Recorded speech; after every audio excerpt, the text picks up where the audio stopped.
Now that we covered the buy stop limit, we come to the equivalent pending order on the selling side.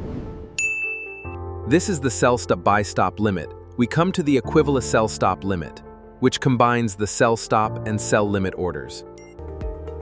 Like the buy stop limit, it is only available on the MT5 platform for now.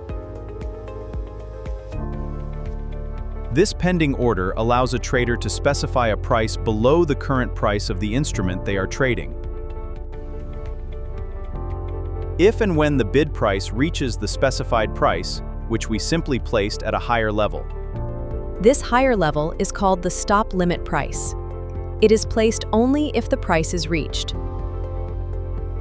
Once the bid price rises up to the stop limit price, the sell limit order is triggered and the position is opened. The sell stop limit is used by traders who anticipate that price will temporarily increase. Learn to trade consistently.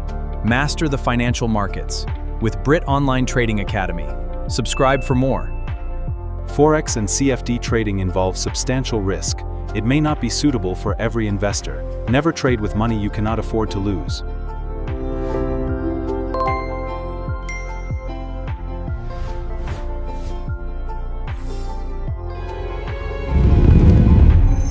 Please like and subscribe.